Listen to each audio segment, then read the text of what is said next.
Hello दोस्तों, नमस्कार। मैं डॉक्टर अंकिता कालरा, आयुर्वेदा कंसल्टेंट। जैसे कि हमारी इस चैनल पर एक सीरीज चलती आ रही है, आप लोगों की डिमांड पर स्किन डिजीज को लेकर ये सीरीज चल रही है, तो आज उसका एपिसोड 2 है। इसमें हम जानेंगे कि इन चर्म रोगों के कारण क्या है, ये हो क्यों रहा है, आयुर्वेद इसे क्या मानता है। देखिए, सबसे पहले तो अगर मेरे को खुजली है और मैं यहाँ पर सिर्फ, मानिए मेरे को यहाँ खुजली है, मैं सिर्फ यहाँ पर नारियल का तेल लगा लूँ, सरसों का तेल लगा लूँ, या फिर कोई भी क्रीम लगा लूँ, भभूति लगा लूँ, लेप लगा लूँ, मेरे को थोड़ी देर तो आराम हो जाएगा, पर क्या मुझे लॉन्ग टर्म उस चीज से हमेशा के लिए आराम होगा? आप खुद सोचिए, जब आपकी दिक्कत ही शरीर में है और आप सिर्फ जिस जगह आपको एक लक्षण आ रहा है आप उस पर काम कर रहे हैं, तो वो दिक्कत सुलझ जाएगी क्या? वो नहीं सुलझेगी।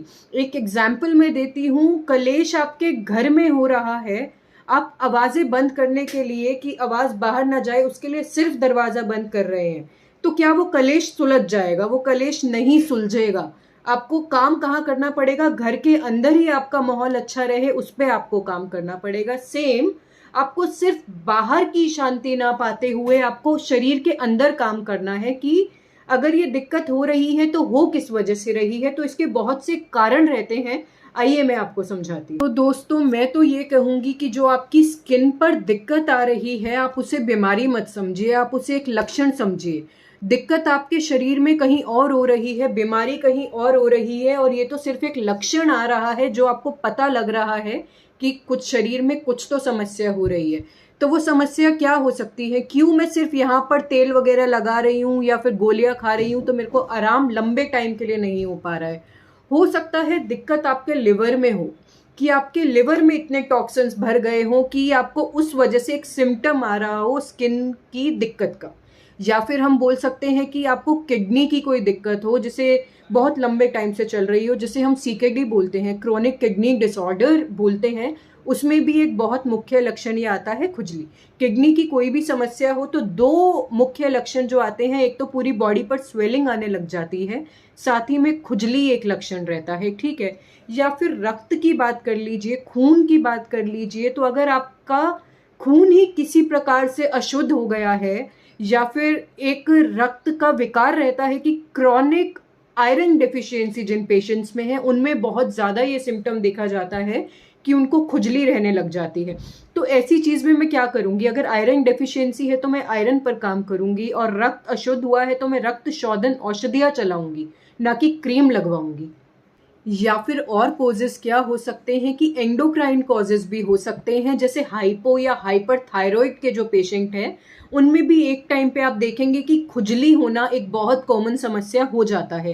या फिर जिनका डायबिटीज शुगर लेवल कंट्रोल नहीं है, या फिर जिनका कोलेस्ट्रॉल बहुत ज़्यादा हाई रहता है, उनमें भी आप नोटिस कर पाएंगे कि एक स्टेज आने के बाद उनकी बॉडी में खुजली या फिर स्किन डिसऑर्डर्स बहुत जल्दी जल्दी होने लग जाते हैं, ठीक है। और अगर एक और बात कर ले, प्रेगनेंसी में आप देखेंगे कि फीमेल्स को बहुत ज़्यादा खुजली रहने लग जाती है। वो प्रेगनेंसी स्पेसिफिक डर्मेटोसिस होता है, उसमें ये बहुत कॉमनली आपको देखने को मिल जाता है।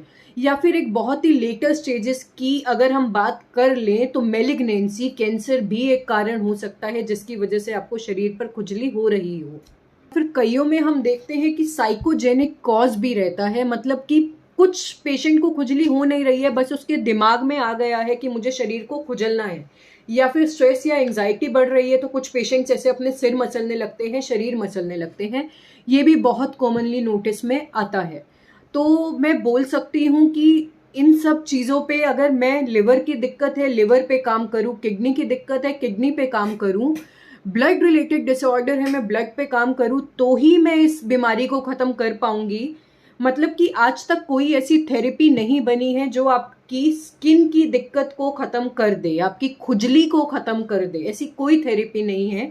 आप गोली लेते हैं, आप स्टेरॉइड्स ले लेते हैं, सिट्राजिन ले लेते हैं, वो आपकी बीमारी को सप्रेस तो कर देता है, लेकिन फिर से वही दिक्कत आपको हो जाती है। जो बहुत लंबे टाइम से इस चीज से निकल रहे हैं वो समझ पाएंगे कि मैं क्या बोल रही हूँ।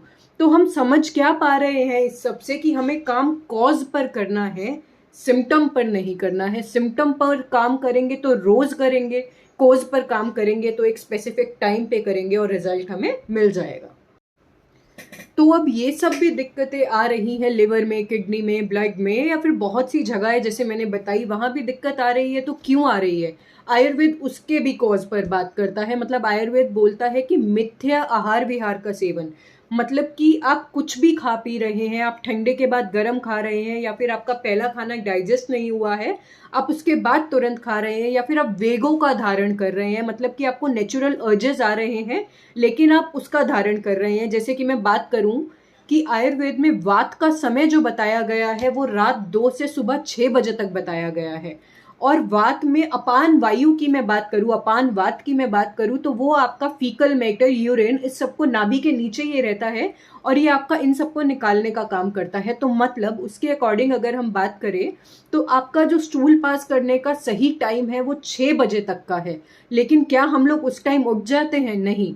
अगर हम लोग को प्रेशर बना भी है तो हम सोते रहते हैं कि जब उठेंगे तब फ्रेश हो जाएंगे। तो आप उस नेचुरल अर्ज को जो रोक रहे हैं वो आपकी बॉडी में टॉक्सिन बन रहा है और वो जहां भी रुक रहा है वहीं पे आपको दिक्कत कर रहा है, जिसकी वजह से आपको ये लक्षण आ रहा है कि आपकी स्किन उसको लेके रिस्पॉन्ड कर रही है एक बहुत ही नेगेटिव सेंस में। एक बात और मैं यहाँ पे शेयर करूंगी, हम इंडियंस बहुत ज़्यादा ये रूल फॉलो करते हैं कि हमने डिनर किया उसके बाद हमारी आदत है कि हम दूध पिएंगे। यार दूध अपने आप में एक संपूर्ण आहार है, मतलब अगर आपने दूध ले लिया तो आपका पूरा मील वो हो जाता है। पर हम लोग क्या करते हैं, पूरा मील लेने के बाद रात में दूध ले लेते हैं, मतलब एक मील के बाद हमने दूसरा मील ले लिया। तो ये भी कारण है आपका ये सब दिक्कतें होने का। तो दोस्तों इस एपिसोड ने हमें क्या सिखाया कि हमें जो काम करना है वो हमें सिर्फ स्किन की बीमारी को दबाने का काम नहीं करना है, उसे तेल, गोलियां, ऑइंटमेंट्स दे देकर हमें दबाना नहीं है, हमें काम कारण पर करना है। और ये जो लक्षण आ रहा है ये तो खुद ही चला जाएगा, तो हमें सिर्फ और सिर्फ काम कारण पर करना है। नेक्स्ट वीडियो में हम बताएंगे कि किस किस बीमारी में कौन कौन से लक्षण आते हैं। अगर आप जुड़ना चाहते हैं तो प्लीज इस चैनल को सब्सक्राइब कीजिए और जिसको भी जरूरत हो उसे ये वीडियो शेयर कीजिए। धन्यवाद।